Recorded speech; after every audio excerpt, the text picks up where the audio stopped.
En el día de hoy, cautivo y desarmado el Ejército Rojo, han alcanzado las tropas nacionales sus últimos objetivos militares. La guerra ha terminado. Estas palabras, radiadas el 1 de abril de 1939, supusieron el fin de la guerra civil.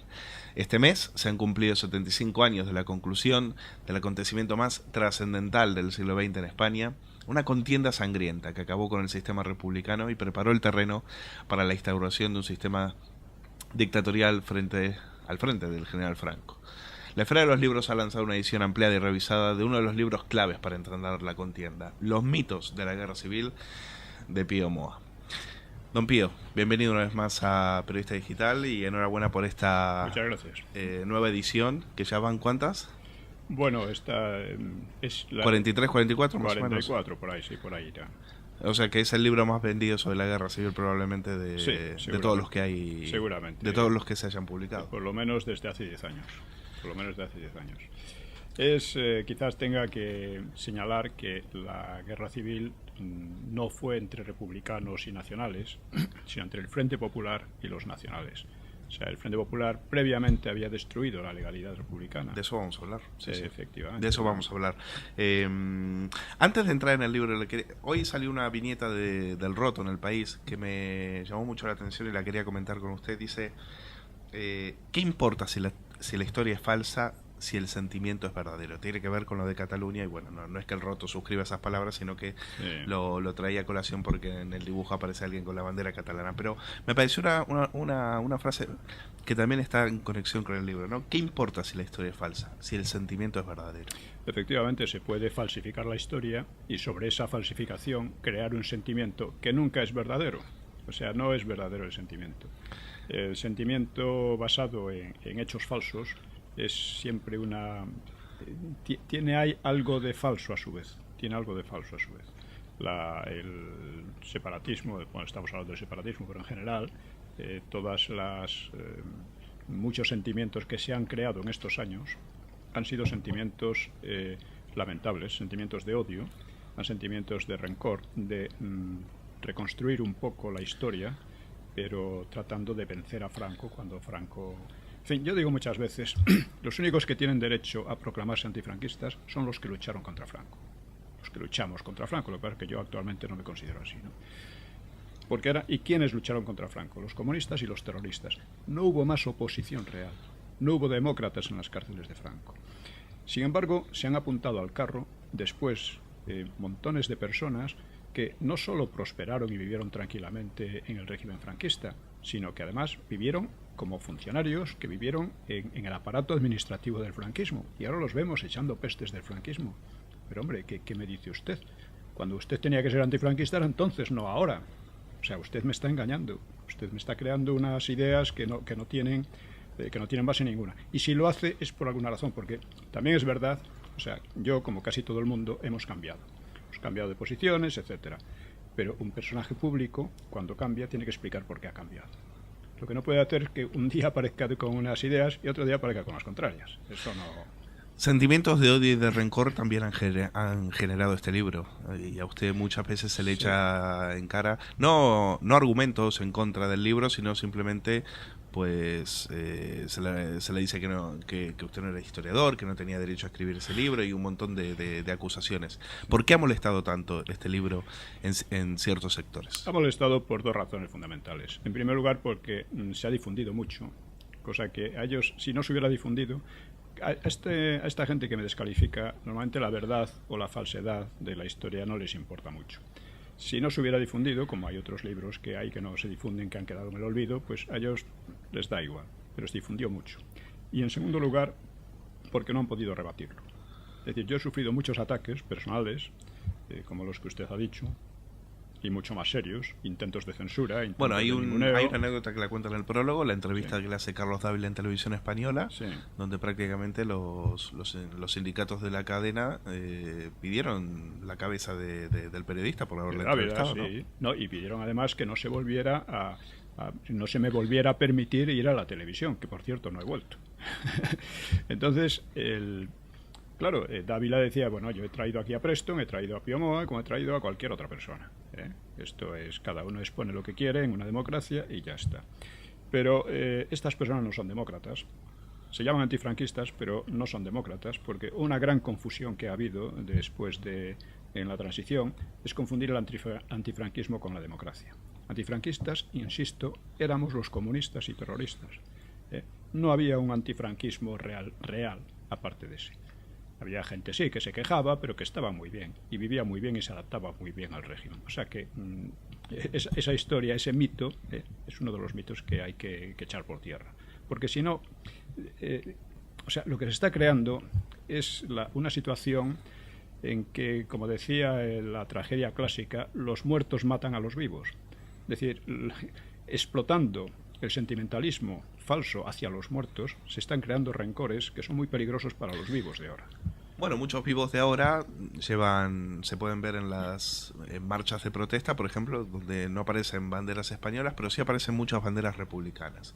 Le pregunto, ¿usted cree que esas, sobre todo generaciones jóvenes, saben realmente lo que pasó en la República, lo que fue la República? No lo saben. No lo saben. Pasa como con los separatistas catalanes o vascos, que le han contado una historia que no es real, que es puramente imaginaria, y pues como no han tenido una réplica adecuada, pues se la han tragado. Este libro, como tuvo mucha difusión, cambió bastantes cosas, pero no las suficientes. Realmente, tanto en la universidad como en los medios, predomina con mucho la misma versión anterior. Idílica. Sí, idílica y falsa sobre la República, y completamente negativa sobre el franquismo, a pesar de que si no hubiera sido por el franquismo, ahora cómo podríamos estar. Eso es una cuestión que nadie se plantea. ¿Por qué defiende el franquismo? ¿No ve prácticamente las últimas declaraciones que le hemos escuchado son de elogio o exagero? ¿No es así respecto al tema al régimen de Franco? Yo realmente no defiendo el franquismo, defiendo la verdad histórica, a la cual me he dedicado muchos años de investigación, ¿no? Entonces mi conclusión es que el franquismo fue hecho inevitable por los propios antifranquistas. De la misma manera que la democracia actual está amenazada justamente por el antifranquismo. Si usted considera el terrorismo, si considera la corrupción enorme que hay, los intentos además de taparla de cualquier manera, el ataque a Montesquieu, es decir, a la división de poderes, todo esto tiene un sello antifranquista. Considera el separatismo también, ¿no? Todo esto es el cáncer de la democracia, y todos los que están ahí se proclaman antifranquistas. Esto no puede ser casual. Por otra parte, el franquismo, si nos olvidamos de la retórica, sobre todo estos que hablan de libertad y jamás se han preocupado de la libertad, ¿no? Empezando porque prosperaron muy bien en el franquismo sin ninguna pega. El ejemplo clásico es Cebrián, pero como él hay cientos, ¿no? Pues todas estas personas olvidan los hechos. Y el hecho real es que el franquismo no derrotó a una democracia como ellos pretenden, sino al Frente Popular. El Frente Popular ya era otra cosa. Salió de unas elecciones fraudulentas. Está demostrado que son fraudulentas, pero el año que viene creo que saldrá un libro muy interesante que lo demostrará de manera casi provincia por provincia, ¿no? Porque usted, creo que una de las modificaciones o correcciones que hace en el libro es que usted el naufragio de la República lo sitúa incluso antes, ¿no? Que es precisamente en ese momento, ¿no? No, esas elecciones. La República estuvo a punto de naufragar cuando la izquierda, casi en pleno, se rebela contra la República en octubre del 34. Y el Partido Socialista intenta una guerra civil, lo dicen así sus documentos, esto hay que considerar una guerra civil, y con el propósito de instaurar lo que ellos llamaban dictadura del proletariado, que no era otra cosa que la dictadura de su propio partido. Y claro, en ese momento la República pudo haber naufragado. Habría naufragado si la derecha, que era la que estaba en el poder entonces, después de unas elecciones legales, hubiera replicado con un contragolpe.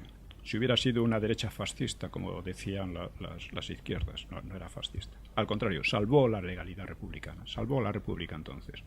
Pero en las elecciones del 36 ya sucede algo muy distinto.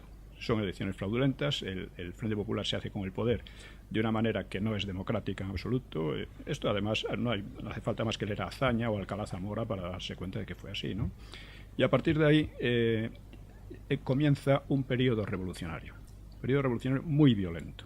En solo 5 meses hay unos 300 muertos, casi todos causados por las izquierdas. Culminan en el asesinato de Calvo Sotelo. hay cientos de incendios de iglesias, de sedes de la derecha, en fin, hay una persecución terrible que además se agrava porque desde el poder o sea, cuando hay, por ejemplo, un asesinato de un derechista, la policía no persigue a los asesinos, persigue a los derechistas que están en el entorno de ese asesinado. Es decir, hay una quiebra total de la legalidad. Y cuando la legalidad se quiebra, una de dos, o te rebelas o aceptas mansamente que te destruya. ¿Y qué tuvo que ver, cómo fue, qué papel cumplió esa insurrección de octubre del 34 en ese sentido? ¿Qué es lo que provoca? ¿Qué fractura provoca? Mire, aquí hay una cosa que siempre se olvida en estas historias míticas, y es que la República pasa por un primer bienio izquierdista, después de unas elecciones en que las ganan por abrumadora mayoría las izquierdas, y las ganan entre otras cosas porque la derecha está desarticulada, ¿no? Las ganan. Tienen 2 años en los cuales fracasan todas sus reformas y todos sus intentos. Hay un desorden cada vez mayor, hay un terrorismo cada vez mayor, hay 3 insurrecciones anarquistas con bastantes muertos, hay, en fin, lo de Casas Viejas, etcétera, etcétera, ¿no? Hay un aumento de la delincuencia, el separatismo va a más. Entonces, en las elecciones del 33, las siguientes elecciones, por eso mismo, por ese desorden que había, gana la derecha por gran mayoría. En ese momento, las izquierdas no aceptan, empezando por Azaña, que pasa por demócrata, no aceptan la victoria de las derechas. Intentan golpes de Estado y la cosa culmina en la insurrección de octubre del 34, que he estudiado en otro libro muy a fondo, que se llama Los orígenes de la guerra civil, que pretende una guerra civil. O sea, las izquierdas pretenden una guerra civil literalmente. Les sale mal. Es decir, primero son derrotados en las urnas, después son derrotados en la insurrección. Bien, ¿cuál es su reacción? Dado que la derecha salvó a la República entonces, si la izquierda hubiera reflexionado, si por ejemplo el Partido Socialista hubiera seguido a Besteiro, en lugar de seguir siguiendo a Largo Caballero y a Prieto, pues seguramente la República se habría estabilizado. Seguramente, porque el Partido Socialista era el partido decisivo en la República, era el más numeroso, el mejor organizado, el más disciplinado, y todo ello lo debía a Primo de Rivera, porque era un partido que había colaborado con Primo de Rivera. Claro. Claro, entonces salía de la dictadura de Primo de Rivera pues como el partido más fuerte. Fue así, ¿no? Si el Partido Socialista hubiera reflexionado y hubiera sacado las lecciones oportunas de su fracaso en las elecciones y de su fracaso en la insurrección, las cosas habrían sido muy distintas. Pero la lección que sacó fue la contraria. Y los primeros que se dan cuenta de esto son los mismos intelectuales republicanos, podríamos decir, quizás Ortega, ¿no? Pérez de Ayala, sí. Azaña, el mismo Azaña, se dan cuenta de que esto no era lo que ellos, no era no es esto, ¿no? De Ortega, ¿no? Sí, Ortega pronto se da cuenta o sea, Ortega, Pérez de Ayala y Marañón son considerados los padres espirituales de la República, porque fueron ellos los que crearon un ambiente intelectual y popular incluso muy favorable a la República, ¿no? Pero al poco tiempo empiezan a decir, bueno, esto no es lo que nosotros creíamos, ¿no? Y cuando llega la guerra civil ya sus posturas son absolutamente contrarias al Frente Popular y a la República. O sea, Gregorio Marañón dice, mi respeto por la verdad me obliga a confesar que la República ha sido un fracaso trágico. Y empieza a calificar de todo a los republicanos, como canallas, como embusteros, como viles, en todos los sentidos, ¿no? Y dice, bueno, ante esto, dice, ¿cómo podemos poner pegas a los nacionales, aunque las haya, ¿cómo podemos poner si nos están salvando de la pesadilla? Ese es lo que dice Marañón. Como por otra parte Pérez de Ayala viene a decir lo mismo, ¿no? Y Ortega lo dice más suavemente, pero es lo que viene a decir. Y el propio Azaña no saca la lección, pero constantemente en sus diarios está atacando a sus correligionarios. Hay una frase que se la suelo repetir porque es definitiva de Azaña y dice, esta gente solo es capaz de una política, como dice, una política tabernaria, de amigachos, incompetente, de codicia y botín, sin ninguna idea alta. Lo dice de los suyos, ¿eh? Y como estas frases tiene otras muchas parecidas. Claro, es que yo no podía más que fracasar. Solo podía fracasar. Y cuando hay que tener en cuenta además otra cosa, y es que en toda sociedad hay ideas distintas, hay corrientes distintas, partidos, etcétera, que son distintos y a menudo opuestos. Para evitar el choque, un choque que puede ser frontal y destructivo, está la ley. O sea, la ley que la montaron los republicanos de izquierda, sin consenso, fue respetada por las derechas y no fue respetada por las izquierdas en cuanto perdieron las elecciones del 33. Sí, claro, se refiere a la Constitución, ¿no? La del 31. Sí, exactamente. Entonces, claro, cuando la ley se hunde, o sea, los choques son inevitables. ¿Y qué pasaría si hoy un grupo de policías compinchados con un guardia civil y unos milicianos asesinaran al jefe de la oposición? Pues, en fin, hoy, dado la degradación un poco social que hay en España, ¿no?, que se ha creado en estos años, a base de la cultura de la mentira, ¿no?, la cultura del mito, ¿no?, pues no sé lo que pasaría, desde luego. Hablamos del asesinato de Calvo Sotelo a manos de socialistas, ¿no? Claro, claro. El asesinato de Calvo Sotelo es muy significativo, y es muy significativo también cómo lo justifica la izquierda, ¿no? Dice, bueno, el asesinato de Calvo Sotelo fue una respuesta al asesinato del teniente Castillo, que Castillo era un instructor de las milicias socialistas, las instruía en técnicas de terrorismo, en definitiva, ¿no?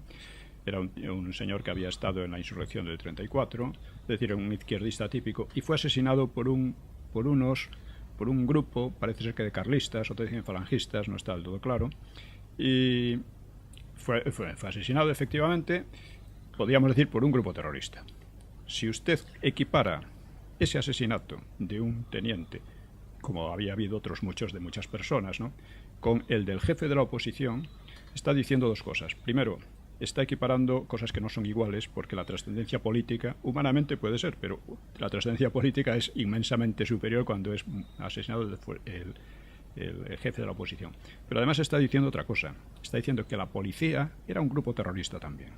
Y es verdad, en aquel momento la policía actuaba como un grupo terrorista, porque es asesinado por guardias de asalto dirigidos por un guardia civil junto con milicianos del Partido Socialista.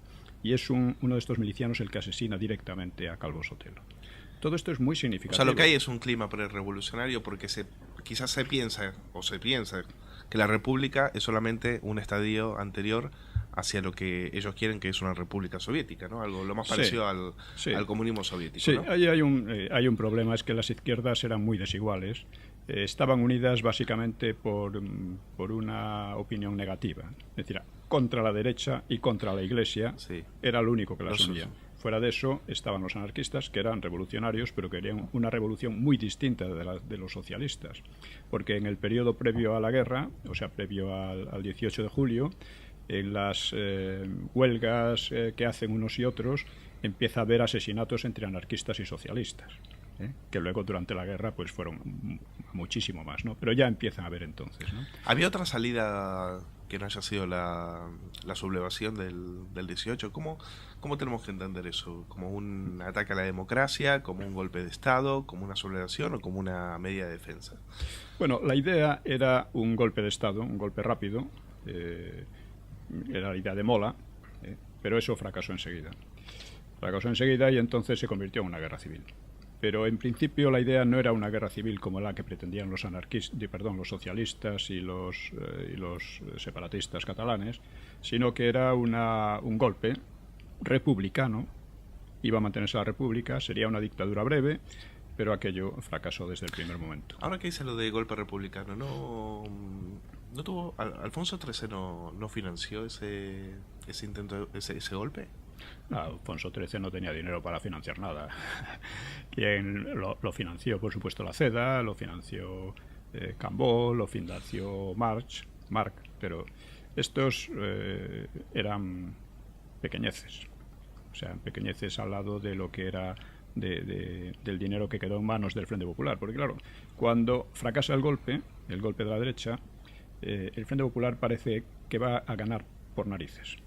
Tiene todos los fondos económicos, vamos, la base financiera, los depósitos de oro del Banco de España, tiene casi toda la industria, incluida toda la industria militar prácticamente, tiene las principales ciudades, las principales comunicaciones, o sea, lo tiene todo a su favor. Como decía Prieto, por mucho valor que derrochen los nacionales, están condenados al fracaso, y a ver si se dan cuenta de ello, pero no se dieron cuenta y al final terminaron ganando, ¿no? Todas estas cosas en el libro las voy analizando, sobre todo en la primera parte, que explico cuáles eran las posturas políticas de los distintos líderes, ¿no? O sea, señalo 10 sobre todo, pues Alcalá Zamora, que fue el que trajo la República, y era de derechas. Y también uno de los grandes causantes de todo lo que vino después. Por supuesto, por supuesto. En el 36 él arruinó en la derecha todo el fruto de la victoria del 34 y del 33. Electoral del 33 y militar del 34 contra los insurrectos, ¿no? Esto fue Alcalá Zamora.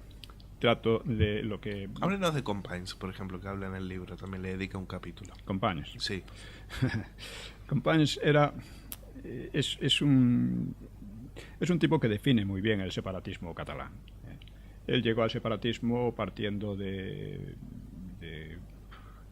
unas ideas que no eran separatistas en absoluto, pero por oportunidad, etcétera. Él está muy ligado también a los anarquistas, fue abogado de los pistoleros anarquistas de la época, y cuando llega a la República, pues da un verdadero golpe de mano. Se apodera del ayuntamiento y proclama la República Catalana y todo aquello, junto con Macià. Macià lo hizo también, ¿no? Fue el que empezó. Y Companys, pues... tiene un historial muy oscuro, muy sucio, si uno quiere llamarlo así, ¿no? Porque efectivamente se subleva cuando la derecha gana, su periódico dice: estamos en pie de guerra. Cuando ganan las elecciones del 33, estamos en pie de guerra. Es una cita muy interesante.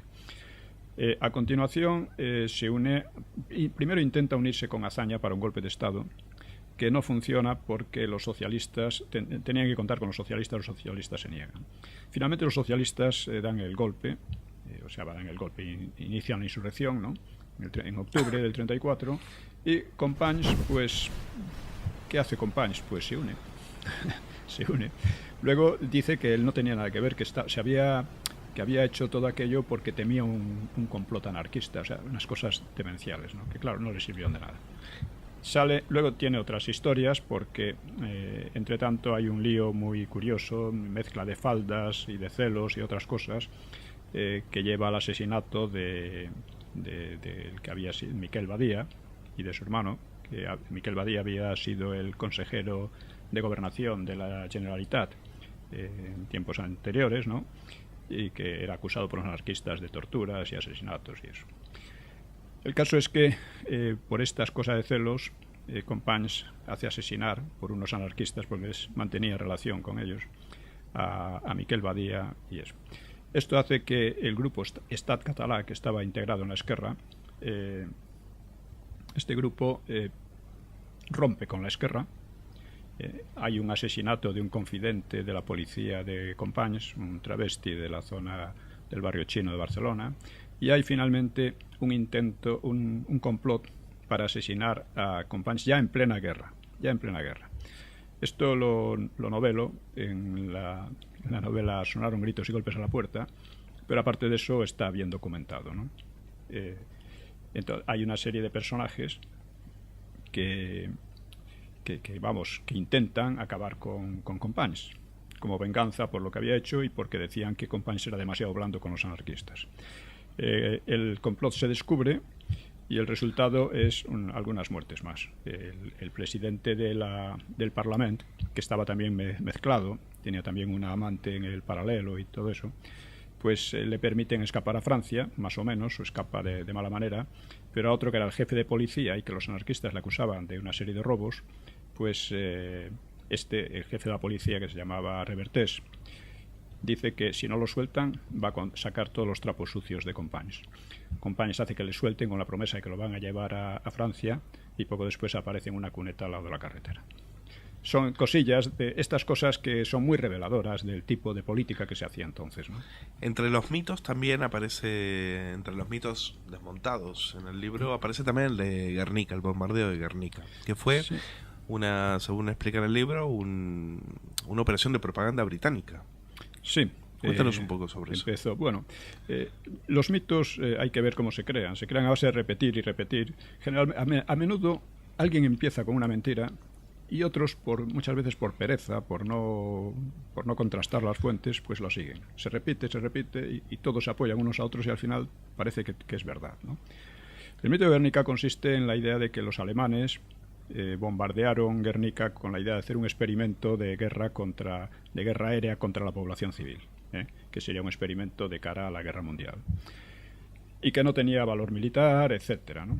La realidad, y que había matado a unos dicen 800 y otros llegan hasta 3000 en un pueblo pequeño, ¿no?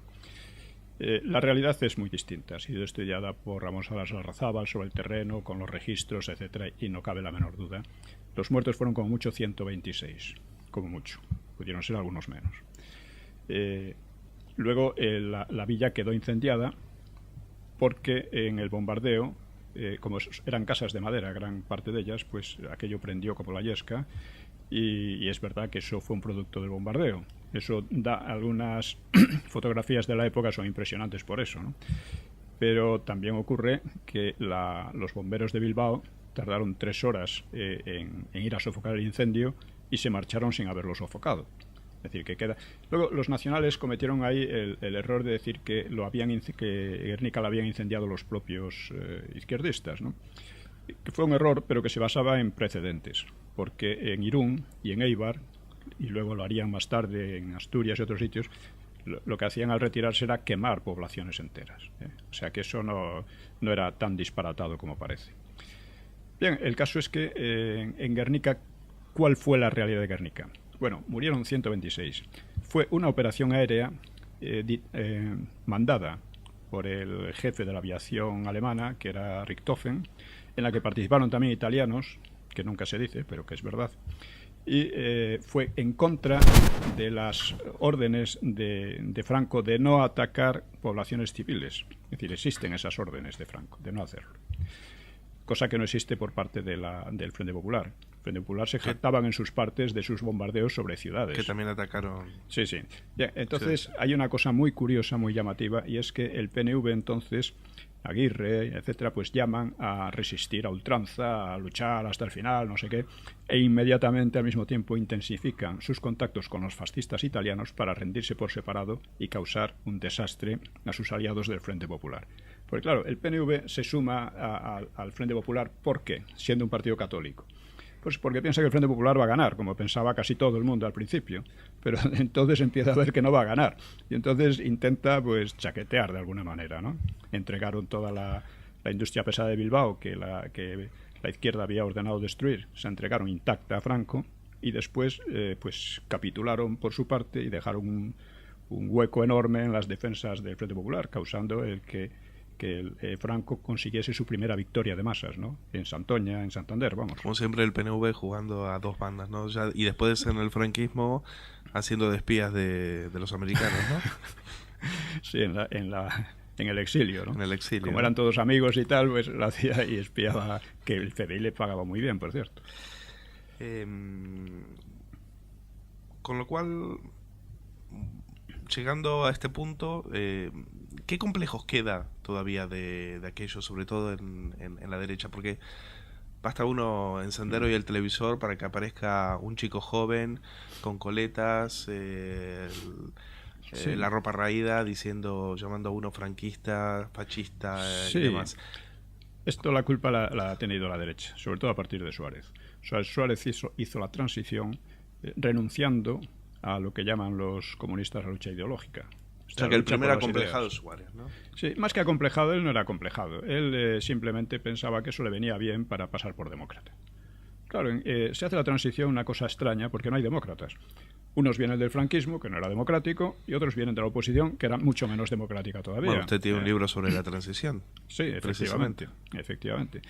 Pero se hace, porque la democracia, una vez se aceptan ciertas reglas del juego, que es lo que no se aceptó en la República, pues puede funcionar. Ahora bien, si la derecha, que es la que hace la democracia, la que la trae, la que la organiza, si la derecha renuncia a defender sus posiciones y permite que se equipare antifranquismo con democracia, permite que circulen todo tipo de mitos sin responderlos, incluso sumándose a ellos. Recuerde, por ejemplo, cuando las brigadas internacionales fueron declaradas casi héroes de la libertad.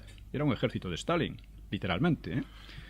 Y la derecha se sumó, como a otras muchísimas cosas. Claro, cuando eso va por ahí, pues claro, los mitos florecen, se extienden y la gente que no sabe nada pues se lo cree porque todo el mundo lo dice. Nadie dice lo contrario, o lo dicen muy pocos, los pocos que le llevan la contraria, como era Ricardo de la Cierva, pues estos son metidos en un gueto, pero no por la izquierda, por la derecha. La derecha los ataca. Muchísimo más. Bueno, de la Cierva no le fue muy mal con Suárez, acabó de ministro. Sí, pero le fue muy mal. En cuanto a defendía sus posturas... Y eso que, acuérdese, esa columna en El País diciendo qué inmenso horror, ¿no? Sí, allí todo el mundo se equivocó porque nadie sabía muy bien cómo se hacía la transición. O sea, lo que había detrás, eso en la transición de Cristal lo he analizado un poco, ¿no? Pero vamos, la cuestión ahora es esta. ¿Por qué tantos años después los mitos de la guerra civil, de Guernica es un ejemplo, la matanza de Badajoz es otro, hay muchísimos más, ¿no? Aquí examino, no todos porque es imposible, pero sí la mayoría, los más significativos, ¿no? La defensa de Madrid, etcétera, ¿no? Entonces, y otras cosas que se ocultan, como los tesoros expoliados por la izquierda que se llevaron al exilio, ¿no? Hay que decir lo de la defensa de Madrid. Una de las ideas del libro que es importante, me gustaría comentar, es que usted dice que la culpa de que se haya alargado la contienda no es por un error táctico de Franco, sino por la ayuda soviética, ¿no? La ayuda de Stalin, sí, ¿no? Sí. Digamos que en aquel momento, o sea, en noviembre del 36, a pocos meses de empezar la guerra, pues, o reanudada, hablando propiamente, a pocos meses, o sea, las izquierdas estaban al borde de la catástrofe. Y si no es por la ayuda soviética, es cuando hay una ayuda soviética masiva, porque antes había habido una pequeña ayuda de Francia, por parte de los nacionales una ayuda también muy pequeña de Alemania e Italia, algunos aviones y poco más, unas tanquetas, etcétera, que no tenían cañón siquiera. Pero entonces llegan los tanques soviéticos, que tenían cañón, eran tanques de verdad, llega la aviación soviética, era superior a la alemana y a la italiana en aquellos momentos, y llegan las brigadas internacionales, llegan unos asesores soviéticos que demostraron en la Segunda Guerra Mundial que eran muy buenos, no eran 4 pelagatos que cogieran por ahí, nada. Y eso cambia la contienda. Es decir, Franco no puede tomar Madrid, la guerra se prolonga y los responsables de esa prolongación son sobre todo los comunistas, Negrín, los socialistas, son todos ellos los que participaron en ello. Desde su punto de vista, evidentemente no son culpables. Contrario, son los héroes de una resistencia que durante 3 años consiguió mantenerse, ¿no? Madrid será la tumba de los fascistas. Del fascismo, decían todas esas cosas, ¿no? Pero esa es la realidad. Desde un punto de vista no neutral, o desde un punto de vista pronacional, pero vamos a decir neutral, pues hay una prolongación de la guerra que aumenta los sacrificios, las muertes, etcétera, y que se debe a la intervención soviética. Esta es una de las causas también por las que luego se creó la División Azul, un poco para devolver la visita, como se decía, ¿no? Pero vamos, es ya otro tema. Y realmente, pues fue así. O sea, a la izquierda le puede gustar, le debe gustar, si son consecuentes con sus ideas, la intervención soviética. Pero al conjunto de los españoles es muy difícil. Pero queda claro que al final la historiografía oficial lo que ha dicho es que ahí lo que hubo fue un asalto a un gobierno legítimo, a un gobierno constitucional y demás. Y usted intenta demostrar que las cosas no estaban tan claras, ni tan bien, ni tan idílicas. Hombre, yo y lo todo que funcionaba digo, tan bien. Lo que digo es eso. Si usted cree que un gobierno democrático es un gobierno que nace de unas elecciones fraudulentas, o como mínimo muy dudosas, pero vamos, realmente fraudulentas. Si cree que un gobierno democrático es aquel en que hay 300 asesinatos en la calle en menos de 5 meses, en que se destruyen iglesias, hay actos de violencia por todas partes, amparados desde el poder, porque a Azaña se le insistió mucho, la derecha estuvo durante esos meses insistiendo que se aplique la ley, que no se permitan estas cosas, y Azaña dijo que ni hablar. Si usted llama democrático a eso, entonces ya sabemos lo que quiere usted decir por democracia, que es algo que... o sea, el derecho a rebelarse contra ese tipo de cosas, contra un proceso revolucionario o una tiranía de ese tipo, es un derecho básico en la historia humana. Sin él no se habría progresado nunca. Entonces, el derecho, por supuesto, estoy seguro, vamos, yo considero que los que se rebelaron lo hacían con todo el derecho de su parte. decir, no se puede tolerar eso. Si usted lo tolera, se condena a la podredumbre y al aplastamiento total, como un rebaño de ovejas, ¿no? Que es lo que realmente se pretendía en aquel momento. Don Pío Moa, muchísimas gracias por venir a Periodista Digital a presentar esta nueva edición de Los mitos de la guerra civil. ¿Qué será lo próximo? Porque ya la guerra civil ya nos ha dicho que no escribe más. El libro lo voy a presentar el viernes en ¿cómo se dice? En el Centro Riojano de Madrid, Serrano. Ahí en Serrano, 25, en la calle Serrano, sí. Que a las 7:30, lo digo por si a alguno le interesa esta presentación. Y aparte de eso, pues acaba de salir un pequeño libro que es La guerra civil, un estudio crítico, que aborda unas cuantas cuestiones básicas, o sea, desde las interpretaciones ideológicas de la guerra, la evolución militar, el por qué se llegó a la guerra y cosas así.